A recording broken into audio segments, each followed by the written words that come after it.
Hello, Team video. Today we're going to take a look at a Mega Medicham in the Ultra League. Why in the Ultra League? Because this Pokemon only really gets, I think, to like 2800 CP or something, fully maxed out. So nothing really for the Master League at all. Like, this is so low, even below most Pokemon for the level 40 Master League. So yeah, this is not a Pokemon that you want to use here. So we're going to take a look on how good this Pokemon would be if you would be able to like use it in the Ultra League. You're going to see here my CP for my Medicham going to be a little bit above the Ultra League level. I asked on Twitter, of course, for battles here because you cannot use Megas in the Ultra League anyway.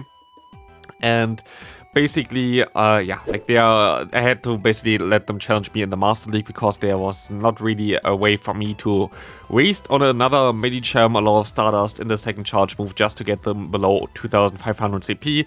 So yeah, the 83 CP here, I don't think they really matter in the showcase at all. As you're going to get swept here first game by a Talonflame, which we don't really have any answers for anyway here because they caught the move, which didn't really, I don't know, they shouldn't have got the extra fast move in there before, but this is going to knock me out here sadly, so it's going to be a good game. As we're going to encounter the next opponent now, let's take a look if Medicham can do a little bit more work. This time around, we're going to encounter a Charizard in the lead, having Dragon Breath, another legacy fast move here in the lead. Very rare, usually you see Wing Attack nowadays especially, but we're going to be able to debuff them. We're going to get out the Walrein, which allows us to finally go into our Medicham and can do some damage here hopefully as well with that one. As you're going to see here, our Medicham is not really bulky. This is the thing that I thought, at least, that this Pokemon would have for the Ultra League. I thought it would be such a bulky fighter because you have a Mega Evolution that doesn't go like really high in terms of DCP. Must be a very bulky Pokemon, right? It's not. Like, it's completely not a bulky Pokemon, which is kind of wild for me. If you didn't know, by the way, why this Pokemon is so bulky in the Great League, in the main series games, this Pokemon has an ability that doubles its attack, and of course this is something that doesn't get translated directly into Pokemon Go. So usually in the main series games, this Pokemon would be a very strong attack Pokemon. But here, because it has basically only half of its actual attack stat from the main series games, it's a very bulky Pokemon for the Great League, which is kind of funny because it's not the case really in the main series games. Same, by the way, it goes for Azumarill. This also has an ability that doubles its attack. So yeah, like it's kind of funny to see it like this here. But yeah, we will be able to go ahead and go into the next battle here. We're going to encounter a Walrein in the lead, as we will be able to go ahead and swap out into the Corbellion. And we're going to encounter now the Charizard here. We're going to be able to shield, like, bait them first here. Hopefully they're going to shield this move up. And they're going to shield this move up with that Charizard, which is nice. I'm going to also go for a shield here just to be safe. Let's see if it's a Blast Burn. It is a Blast Burn, making this matchup way better for us, as we can go ahead and go for the Stone Edge here, and this will one-shot the opponent's Charizard as well. As we're going to encounter now the next Pokemon, going to be a Trevenant. So we have the good old Trevenant plus Walrein core. Never seen that one before, but yeah, we will be able to go ahead and go for one Stone Edge, gonna get this Pokemon low, and we can let this move go through here, allowing us to also go ahead and farm them down later, hopefully, with our Pidgeot, as we need some extra energy here. We have some lag here, as you see that my opponent basically denies my fast move, which is something that should never happen in this scenario. And we will still be able to go for another fast move here against them. I'm gonna go for the Feather Dance, and now we'll be able to now farm them all the way down here, as the Mega Medicham will have a great time with this matchup. We're going to be able to take this Earthquake after the debuff as well.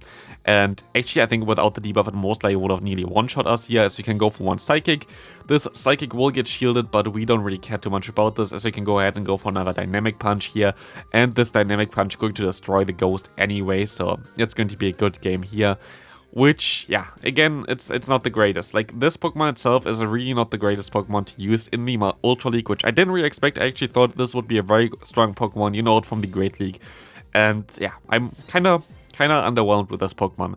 Maybe I should have went actually for Power Punch on this Pokemon as well. I thought about this before, but I thought then, okay, Dynamic Punch might be a little bit better with all those Steel types running around right now. But turns out I actually think Power Punch would have helped me in a lot of situations a little bit more, so I wouldn't really recommend you to go for the Dynamic Punch here. I think Power Punch might be the way to go. I don't think Ice Punch is the way to go, because you just don't do enough damage in this league here right now, because this league basically lists from very bulky Pokemon, so Ice Punch doesn't really help you that much there, compared to, for example, the Great League here. We see the Mega Horn coming through. We'll be able to farm them all the way down, and we're going to encounter now the opponent's Giratina in the back. I'm going to go ahead and go for the Brave Bird straight away. Hopefully they're going to not shield this one. And they're going to not shield this one, allowing us to put them into range for one Psychic. But of course, we have a Giratina now against a Medicham, and Medicham will not appreciate this matchup. We will be able to go for one Psychic here, which they're definitely going to shield. Most likely should have baited there instead, but there's not a lot that I can do here anyway, as I'm going to go ahead and let the next move go through here. Going to be the Dragon Claw, and we try to go for another charge move here, which didn't work out, so we're going to have to shield the next move up. Them going for Dragon Claw kind of tells me that they're mostly going to have Ancient Power as a secondary charge move, which will be a little bit of a brutal one here against our Pidgeot, and at this point of time this game is basically over anyway. I'm going to try to go for one more charge move here, maybe just Team Peter here to knock them actually out, but they have our move stored on the Tapu Fini, so it's going to be a good game there. The Surf is going to knock me out, and my Medicham didn't really have the best matchup here either. Next opponent, we're going to encounter the Tapu Fini in the lead here, as well as we will see that we can go ahead and go straight for the Brave Bird, hopefully. And we will see that this is actually a CMP type, which is kind of bad for us.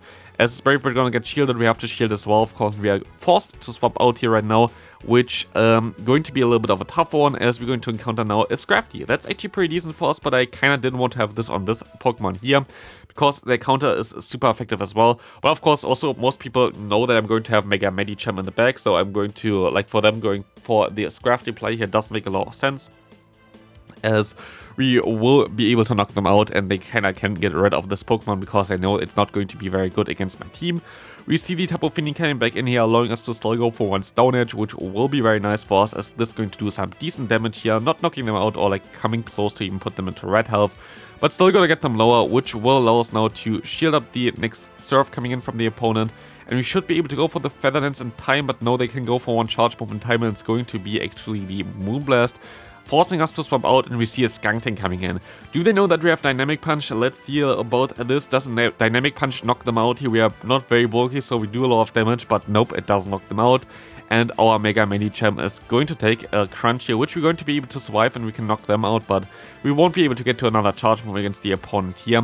I still can go for one Feather Dance, but this is not really looking too good here. And again, this Pokemon didn't really do the job there at all. The missing bulk of Medicham is actually so crazy. I didn't expect this one at all, but yeah, it basically didn't really get too much bulk. It feels like it has less bulk than if I would use a Great League Medicham in the Ultra League right now, which is it's just weird. We will see the Ancient Power coming through from the opponent. Fine for us, we can go ahead and go for the Feather Dance, basically forcing them to swap out eventually, which is really good for us, as we will be able to go ahead and now go for a little bit more farm, as we see the Charizard coming in. We can go for the bait here as well, and we're going to be able to get the shield, which is amazing here. And you know what's also amazing? We can get even another shield here, which will, like another move, which will force a shield here, and we're going to have now a 4 times debuffed Shadow Charizard against our Medicham. 4 times debuffed Blast Burn still 2-shots me. 4 times debuffed. Like, I have literally no idea how this still does so much damage. It's kind of wild. It's just a neutral move. Of course, it's a Charizard, of course, yeah, but like 4 times debuffed. Like, honestly, like, this shouldn't really do that much damage here. But we will encounter now the Giratina coming back in here. We have to go... Actually, we're going to go into our Cobalion here, I think, because we know already that they're going to run both the Dragon Claw as well as the Ancient Power, which makes our Cobalion a very good counter for the Giratina. They don't run any coverage in terms of like ghost coverage that would help them out here, so it's going to be a very good one for us. We will be able to go for one Brave Bird here to just straight up knock them out. We force the shield from the opponent here, not the shield, but the energy from the opponent here. They have to throw, they're going to go for the Dragon Claw, and we will be able to now align our Cobalion against them, and there's nothing that they can do about this anymore. They can go for some Dragon Claws, but you see how little damage this does. We are going to be able to easily win this game here, as we can just go ahead and go for some Stone Edges. The Stone Edge going to come through, and they also realize it now, and they don't even throw anymore, allowing me to just finish off this match here with one Stone Edge. A very good game there. Also, yeah, you recognized at the end there was nothing they can do. Next opponent here, let's take a look at what they have. We're going to see the Pidgeot against the Sneasler. Very good lead for us, of course. Sneasler runs Shadow Claw usually, so they're going to swap out here into their own Pidgeot, allowing me to go for the bait first. Let's see if they're going to shield this or not. Let's take a look at this. They're going to shield this move up, which is amazing for us. We will be able to go ahead and let this move go through here as well. And it's going to be actually the bait as well, which is going to be very good, because we're going to swap out anyway. Like, there was no other way around this anyway, so I'm going to swap out into my Cobalion, which will have the worst time basically against the opponent's Sneasler, as we don't have anything to hit them offensively, but they will be able to just debuff us all the way down here, as we can go ahead and go for one Stone Edge. They're going to catch it on the Sneasler, which is really annoying for us. But what can you do? What can you do? We will be able to just at least go ahead and go for some more charge moves in order to try to get them basically, get the switch clock out of the way here. As we will see here as well as you're going to see here right now, we will see that the switch clock is going to be up. I can go ahead, swap out, and I can get my charge move in time, which is amazing, as this is going to be able to get the shield from the opponent. I can take a charge move now, even if this is a close combat. I don't really care too much, and now they're so debuffed the entire way through, which will allow us to now shield up one more time. That's going to be another close combat. They're going to swap out into the Tapu Fini, and I will be able to now get the debuff on them, which is going to be very, very important, as this will allow us now to like survive those moves a little bit easier with our Medicham here, as well as we can go ahead and go for one Psychic to hopefully knock them out. But this next charge move is going to be just a Surf, and we're going to now actually going to shield this move up, just in case if this is now the Moonblast, I would be very screwed, but I was actually thinking it was the Surf. But now we at least see how the Psychic going to be against the opponent's Tapu Fini. It's just going to knock them out straight away, which is nice. But still going to be a tough game to come back from. We're going to see the Pidgeot, we're going to see the Sneasler, and okay. Now this game is over, as we can just go ahead, go for the Stone Edge, and this is going to be a good game here. Let's go into the next battle. We're going to encounter here the next opponent with a Pidgeot against a Nidoqueen. This is something that is a little bit more scary than you might think it is. Of course, Nidoqueen got nerfed, but also, because it got nerfed, a lot of people are running both the Earth Power as well as the Stone Edge. So I have to shield something here eventually, so I'm going to shield the first one, even though the debuff, which is something that I shouldn't have done. But we will see the Greedent coming in, which we also can debuff here immediately, and this Greedent will not appreciate going up against our Cobalion, which completely vaults every single possible move this Pokemon can learn.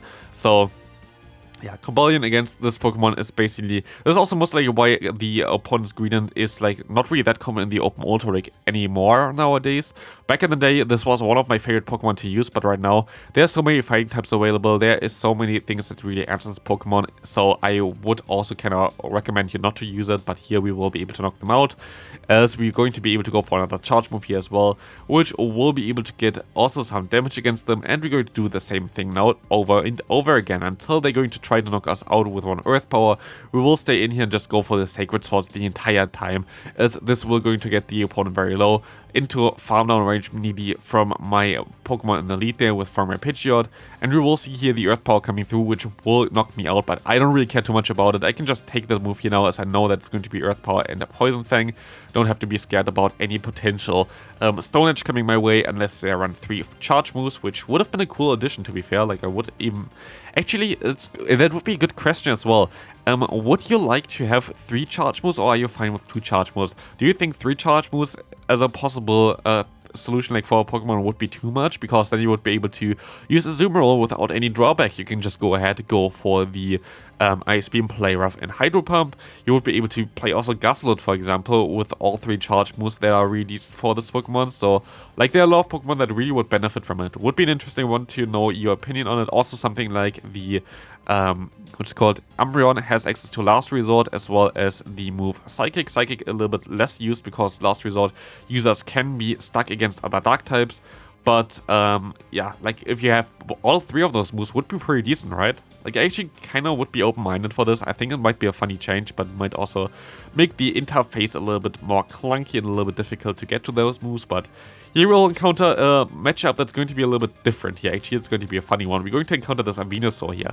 We're going to go for the bait here, because we kind of have to go for the bait here to get our shield back. And even if they don't shield this move up, I can just go for another Sacred Sword right away. Like this, I will be able to just go ahead and go for the Stone Edge here against them, which is going to be very nice. Hopefully it's going to knock them out. It's going to knock them out, and we're going to see now the opponent coming in with the Nidoqueen. And Nidoqueen going to be definitely a Pokemon I don't really want to face here, but let's take a look what we can do here. We will be able to go ahead and go into our Pidgeot. This will be a pretty decent matchup for us. And we will see here the Poison Fang coming through, and we see most likely the swap into the Bishop again. Bishop will go down here from our counter damage, and now it's all on to Medicham. Are we able to finish off this game here? Let's take a look at this. They have a shield advantage. We will be able to go for the Psychic here, and they're going to shield this move up, so it's going to be still not over yet. They're going to go for their charge move now. Is this an Earth Power? Is this a Poison Fang? They have to go for the Poison Fang here. They do go for the Poison Fang, as I will still reach the Psychic with a few HP left, and I will be able to win this game. But yeah, this is going to be it for this video. Mega Medicham, not the Pokemon you really want to invest in anyway. Just get the Dex entry maybe for this Pokemon. That's it. Hope you still enjoyed this. Leave a like if you did, and I'll see you in the next one. Bye!